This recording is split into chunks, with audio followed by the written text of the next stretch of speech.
De esta actriz, cantante, compositora, Actriz me parece que no es. Belén López Vargas, dando un beso, ¿verdad? Así es, dame un beso. Con esta canción cerrábamos el Unplugged.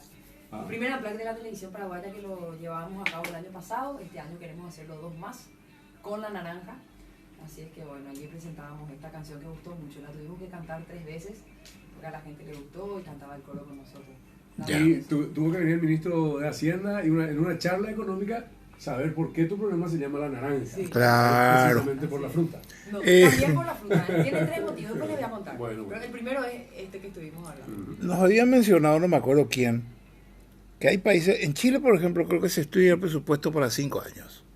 Augusto nos comentó. Augusto En Lozano. Uruguay. En Chile o en Uruguay, en uno de los dos. En Uruguay se estudia creo que 2 años y medio y en Uruguay 5 años. Pero En Uruguay 2 años y medio, en Uruguay 5 años. en Chile 5. Pero en esos dos países no dejan. Pero la práctica, No importa. práctica, Víctor, es que no se puede tener una discusión sobre un elemento tan importante que tiene implicancias a mediano y largo plazo solamente en el corto plazo. Tiene que haber una visión, porque hay que entender que el presupuesto no sirve solamente para el sector público, también es una referencia para el sector privado. Si yo voy a hacer inversiones por parte del sector público, el sector privado es quien va a desarrollar esas inversiones. Por ejemplo, la construcción.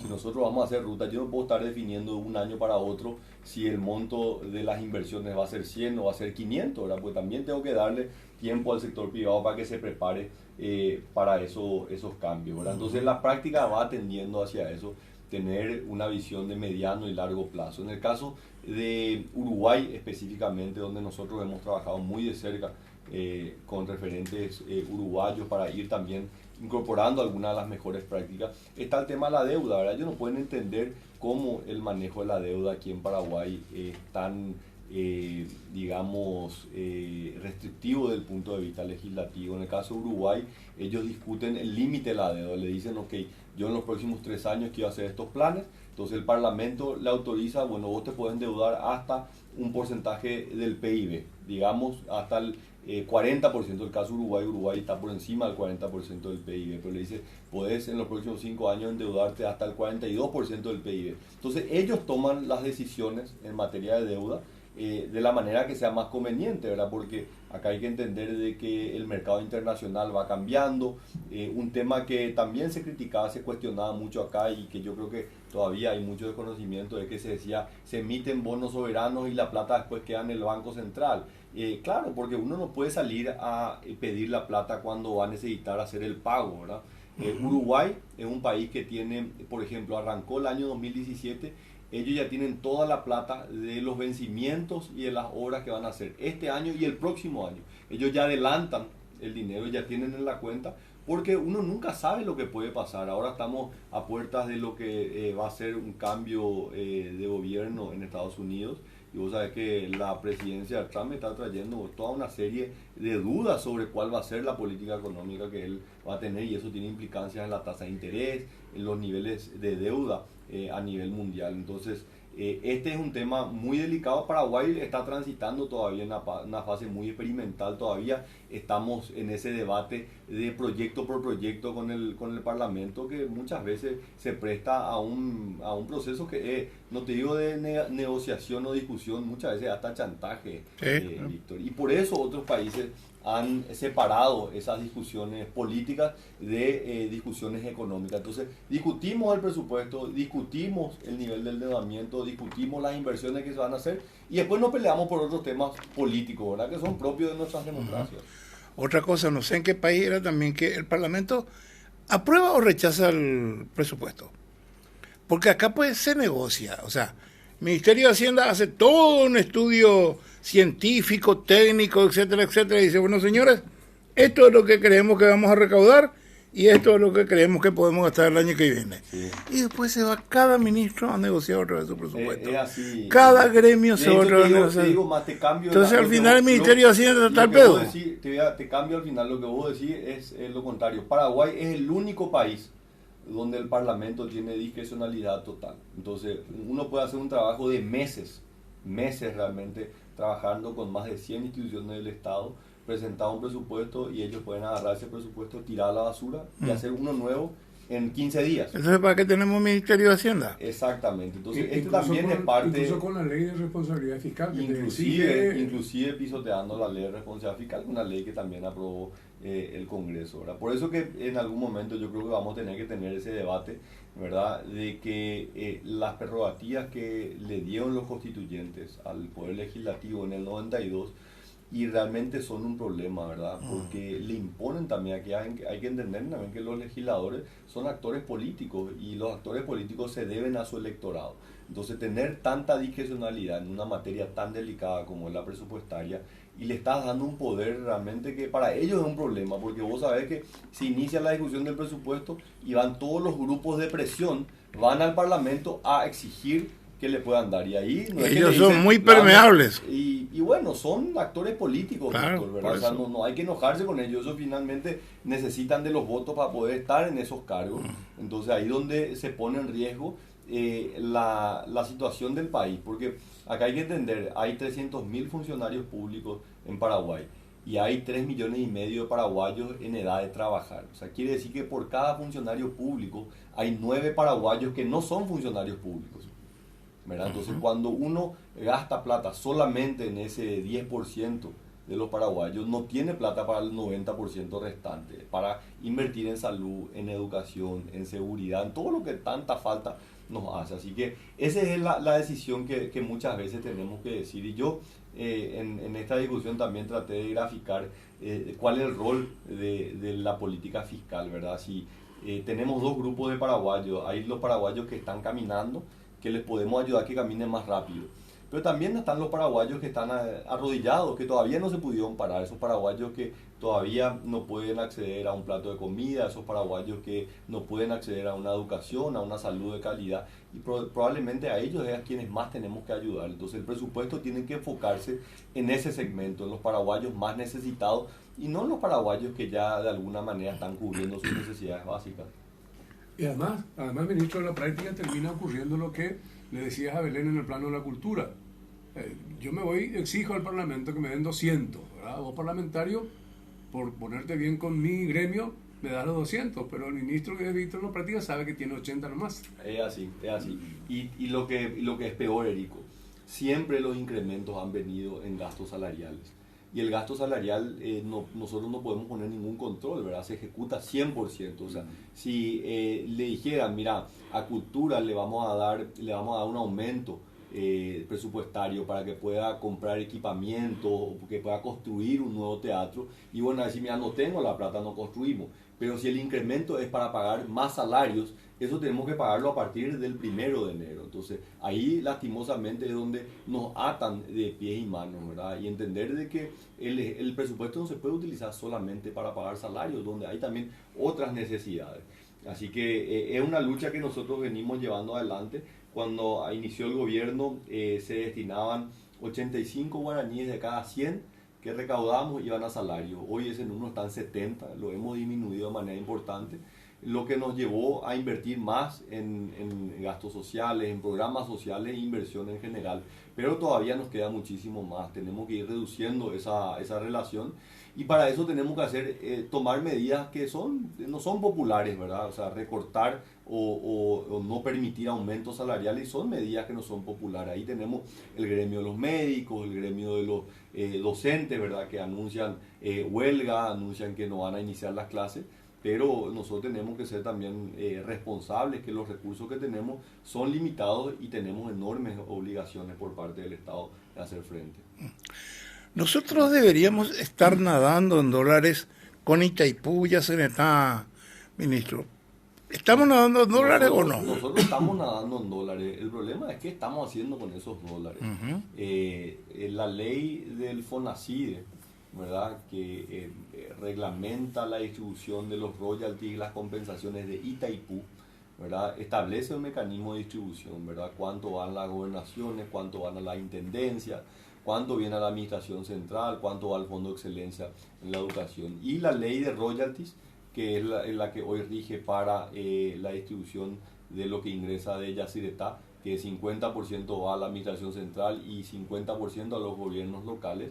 Distribuye un monto muy importante. La pregunta es qué están haciendo los gobiernos locales con estos recursos, ¿verdad?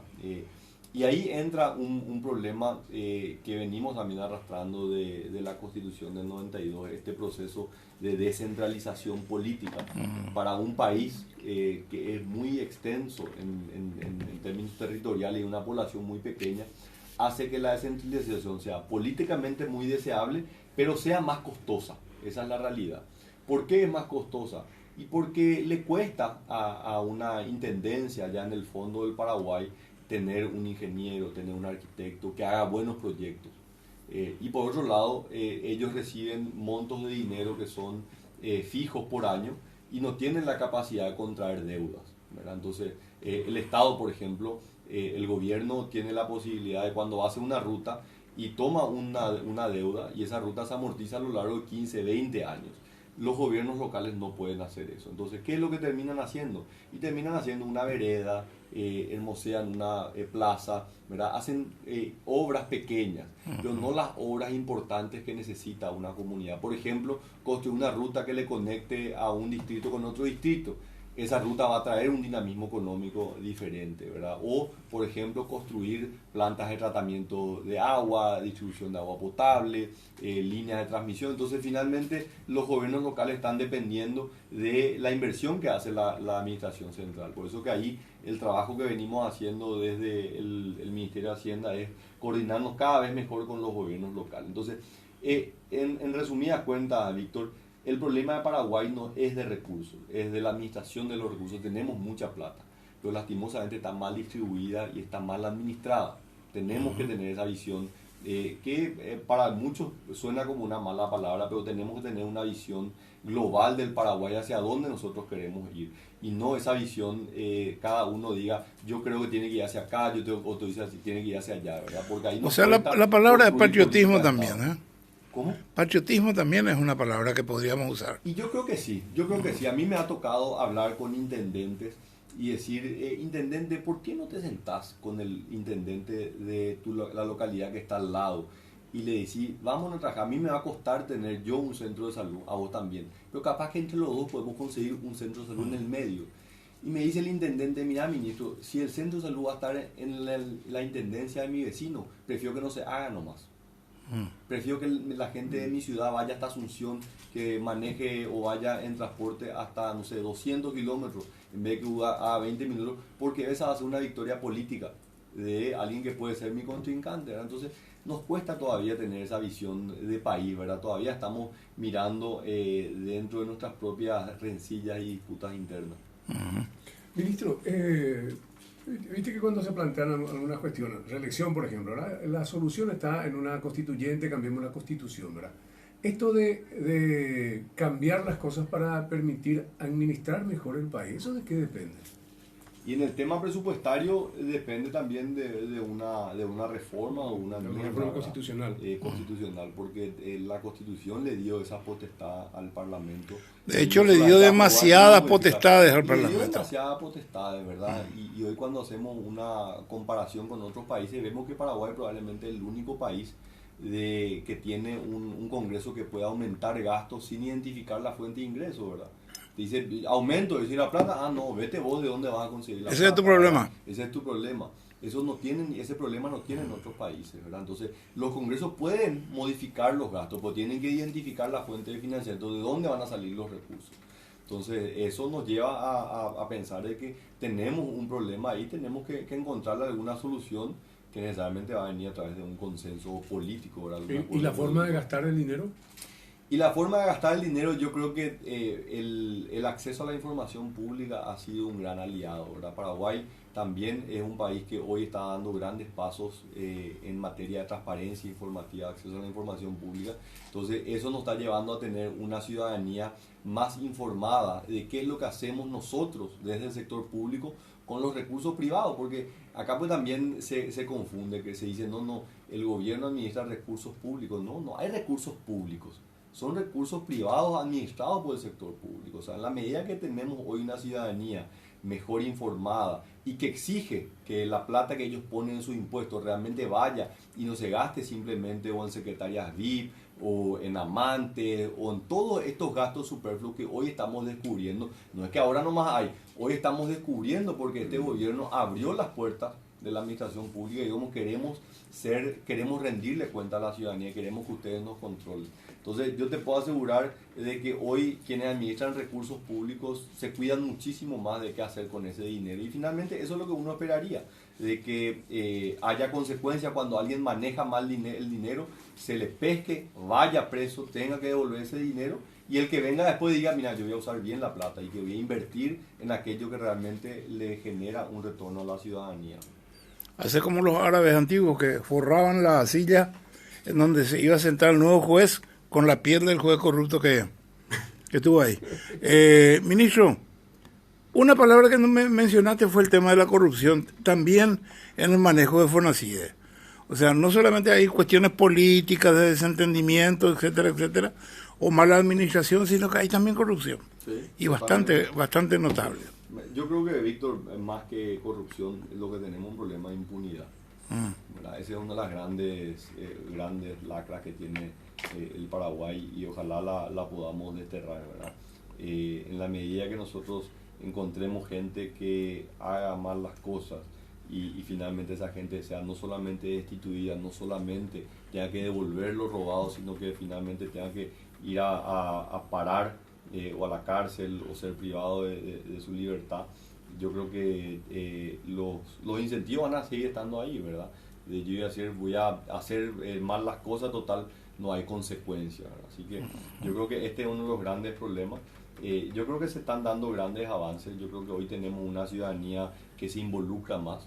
Yo creo que han habido iniciativas muy positivas. En el tema de Fonacide, nosotros venimos promoviendo varias iniciativas, Contralor Ciudadano, que son plataformas en las cuales la ciudadanía puede denunciar malos manejos en la administración de estos recursos. Son claros ejemplos, pero todavía nos queda un trabajo que tenemos que mejorar en la aplicación de la justicia principalmente, ¿verdad? El rol que tiene que cumplir la Contraloría, ¿verdad? Hoy tenemos un nuevo Contralor. Yo creo que tiene el gran desafío de demostrar que la Contraloría va a ser un órgano que le va a servir a la ciudadanía, que la ciudadanía se va a sentir protegida y que los recursos privados que son administrados por el sector público tengan un buen uso. Y finalmente el rol que tiene también el Ministerio Público y el Poder Judicial. ¿Alguna pregunta más de ustedes? Yo tengo uno puntual de oyente en realidad.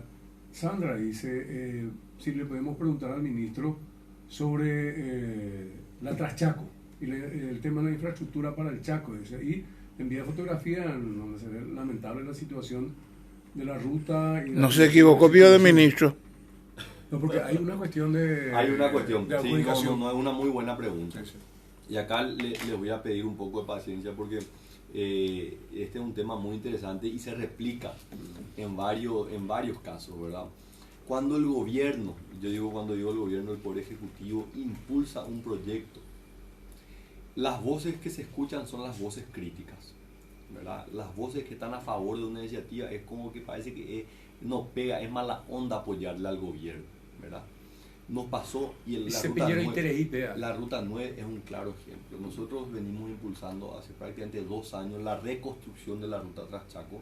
Es probablemente una de las rutas más importantes que tiene el Paraguay desde todo punto de vista, ¿verdad? Económico, político, ¿verdad? Porque geopolítico, como dicen ahora. Es clarísimo de que el futuro del Paraguay pasa por un desarrollo del Chaco y para un desarrollo del Chaco es fundamental una ruta Traschaco en óptimas condiciones, no lo que tenemos hoy, una ruta que después de 40 años ha sido totalmente deteriorada. Iniciamos el proceso y solamente hemos encontrado críticas, solamente hemos encontrado cuestionamientos, principalmente en los medios de comunicación. Tenemos que ser muy honestos y nosotros hemos salido a explicar la importancia de esto, hemos ido a hablar inclusive a aquellos que se iban a beneficiar, a aquellos productores que están en el Chaco, los que viven el día a día, el riesgo que implica y que sufren los accidentes que se dan en la ruta, y sin embargo han tomado una posición muy pasiva.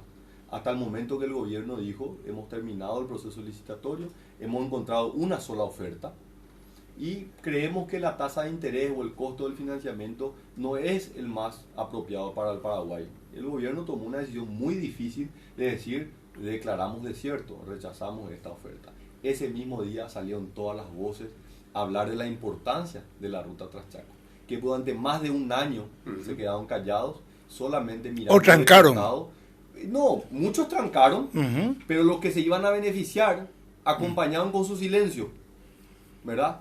Porque claramente veían los ataques. Entonces, esto yo creo que es un claro ejemplo de a qué es lo que nosotros estamos expuestos día a día, ¿verdad? Y es lo que nos lleva a nosotros muchas veces desde el gobierno a decir, nosotros vamos a seguir haciendo las cosas que estamos convencidos que son correctas, a pesar de las críticas, a pesar de las tapas, a pesar de los cuestionamientos. Obviamente sí tenemos que ser muy cuidadosos de que todo lo que hagamos sea en el ámbito de la ley y tengamos que explicar lo que hacemos. Entonces, volviendo al tema de la ruta Traschaco se va a reconstruir. Nosotros iniciamos ya de inmediato unas conversaciones con otros organismos financiadores, en este caso el BID y la CAF, para que ellos puedan financiar la reconstrucción de la ruta Traschaco, y esta se va a hacer.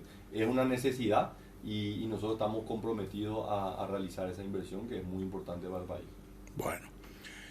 En la última parte de la conversación, ministro, yo te voy a preguntar algunas cosas porque me llamaron la atención. ¿Cuál es tu historia con tu esposa? Que dice que era muy jovencita, que se embarazó, que Te fuiste a estudiar. Te fuiste a estudiar a Estados Unidos.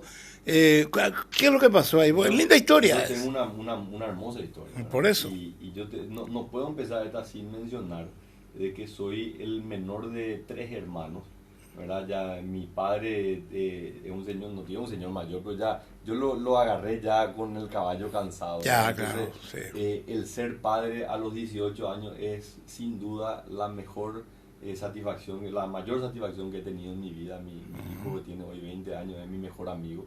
Así que es de la... No es que le estoy recomendando a la gente que sea padre, ¿verdad?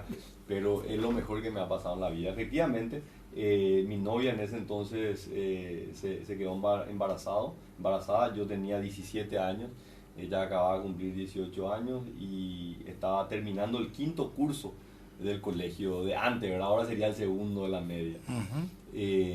Y bueno, seguimos de novios, nació mi hijo. Y nos casamos al poco tiempo. Yo ingresé a estudiar economía, ella, Leticia, ingresó a estudiar arquitectura y crecimos juntos con Gonzalo. Terminamos la universidad, ella se recibió arquitecta, yo de economista, y gracias a una beca que conseguí a través del gobierno japonés me fui a estudiar a la Universidad de Columbia, a Nueva York, y nos fuimos los 3, mi señora, Gonzalo y yo. Fue una experiencia muy, pero muy rica, también como familia.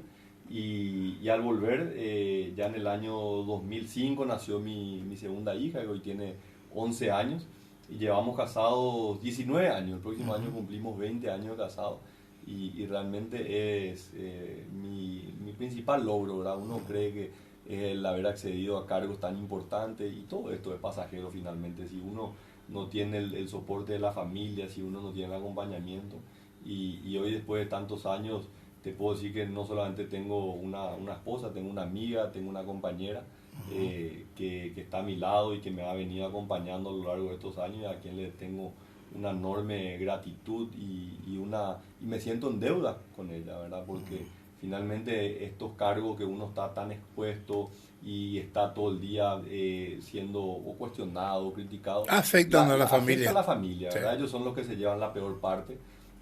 Así que, mira, es un tema muy ingrato con la familia, pero tengo que reconocer de que tengo un apoyo enorme tanto de mis hijos como de mi señora, lo cual me genera una deuda enorme que espero poder cumplirla y honrarla hasta el día que me muera. ¿Y qué piensa ella de todos los piropos que te tiran todo el día? Yo soy uno de los tipos que dice cada rato, no sea churro, es lo que le escucho decir a las chicas. A ver, Víctor, mira, yo me imagino por momentos con simpatía, con momentos ya no con tanta simpatía. No le va a gustar mucho, me imagino. Imagínate que todo el mote de churro cada rato, ¿verdad? Y de los escándalos, secretaria DID, que tal que fulano tiene 2 o 3 empleadas que son sus amantes en el lugar donde está. Y Santi, ¿cómo andará? Y Santi, que es churro, porque vos ves cada cara ya que tiene 3 o 4 amantes. Pero yo te iba a decir, los piropos que he recibido no han sido tampoco tan buenos, ¿verdad? Porque mira que he recibido varios improperios claro. de varias personas, así que, pero uno está expuesto, ¿verdad? Está expuesto a eso, y yo digo que uno solamente puede hacer esto si tienen una convicción. El sector público estar en una función pública es literalmente una carga pública. Esto es una carga pública, porque no solamente la exposición, también las limitaciones económicas que uno le lleva, ¿verdad? O sea, a mí me tocó estar trabajando en Washington, estaba muy cómodo, ¿verdad? Y le da una oportunidad a educación muy importante a mis hijos. Pero en el 2012, cuando se dio la posibilidad de que yo vuelva, tomamos esa decisión por un sentido de pertenencia hacia el país, ¿verdad? Porque uno puede estar en cualquier parte del mundo, pues siempre va a ser paraguayo y siempre va a querer lo mejor para su país. Y si uno cree que puede aportar y se siente obligado a tener que aportar. Bueno, dos cositas de mi parte. Sí. Tu famosa afiliación, ministro, y tus aspiraciones políticas. Con respecto a mi afiliación, no ha cambiado mucho. Yo hasta el 28 de octubre, creo que fue el día de la convención 21, yo estaba afiliado al Partido Liberal, al día siguiente estaba afiliado al Partido Colorado. Tomé una decisión que yo la venía pensando por muchos años, y que se ha acelerado un proceso de reflexión interna, personal, familiar, y lo dejé en claro por qué lo hacía, ¿verdad? En cuanto a cuánto de eso influye en mi gestión como ministro de Hacienda, absolutamente nada, ¿verdad? Nada ha cambiado. No te hace ni mejor ni peor. No me hace ni mejor ni peor persona. Y yo he explicado, yo me había afiliado al Partido Liberal muy joven, a los 17 años. Nunca tuve militancia partidaria, nunca tuve ningún tipo de actividad. Y estoy mucho más comprometido con el futuro del Paraguay. Y veo dentro del Partido Colorado un partido que se ha abierto a la sociedad, a los no afiliados, a los afiliados de otros partidos. Y para mí era muy importante enviar ese mensaje a esa generación de la cual yo me siento representado, una generación que no ve más los problemas del pasado, no llevamos esa carga tan grande que tiene probablemente una generación más grande que la nuestra, ¿verdad? Y miro hacia el futuro con mucho más optimismo y encuentro en el Partido Colorado un lugar donde se puede dar oportunidad a jóvenes que piensan diferente, ¿verdad? Así que para mí era muy importante dar ese mensaje y yo sentía que si había alguien que se podía dar ese lujo o ese privilegio, a pesar de todas las críticas, era alguien como yo, alguien que accedió a cargos de tanta importancia cuando la afiliación política nunca fue un cuestionamiento, inclusive el haber sido designado ministro de Hacienda a los 35 años y siendo afiliado a un partido de oposición, ¿verdad? O sea, claramente no fue una afiliación política lo que me permitió acceder a un cargo. Entonces, yo no necesitaba, ya llevaba más de 2 años en el cargo, podía ver si no me sentía cómodo, podía salir, y iba a salir probablemente con gente hablando súper bien de mí, pero no era ese el mensaje, ¿verdad? El mensaje era jugarse por algo que uno cree. ¿A qué me puede llevar esto el día de mañana? Yo no sé, Erico. Yo tomé una decisión de vida que es involucrarme en la vida pública, ¿verdad? Entonces, eso no quiere decir que yo tengo que ser siempre un funcionario público o estar en un cargo electivo, ¿verdad? Yo el día de mañana puedo dedicarme al sector privado, puedo dedicarme a los medios de comunicación, puedo venir a compartir acá con ustedes, ¿verdad? Pero yo ya tomé la decisión de involucrarme en algo más, en influir positivamente en mi sociedad. Yo creo que eso es algo que todos deberíamos hacer. Yo siento una responsabilidad generacional muy pero muy grande. Yo veo que hoy somos parte de una generación que quiere ser parte de nuestro destino, influir positivamente y tenemos que darle espacio. Yo creo que desde mi posición le puedo dar espacios a más jóvenes a que puedan participar. Lo de cambiar de partido no es tan trágico. Ronald Reagan fue gobernador de California por el Partido Demócrata y fue presidente de los Estados Unidos por el Partido Republicano. Y iba y venía. Iba y venía. Se cambiaba de partido cada rato y no pasó nada con eso. No fue ni mejor ni peor por eso. Gracias, ministro, por tu presencia. Muy amable. Un gusto, Víctor, Erico, Belén. Un placer poder compartir con ustedes y siempre a las órdenes. Muy amable. ¿No comiste nada de lo...? Muchas gracias, ministro. No, pues tomé café y Le tendría que haber traído al ministro de Salud esto. El ministro Santiago Peña, ministro de Hacienda, nuestro invitado de hoy. Ya volvemos.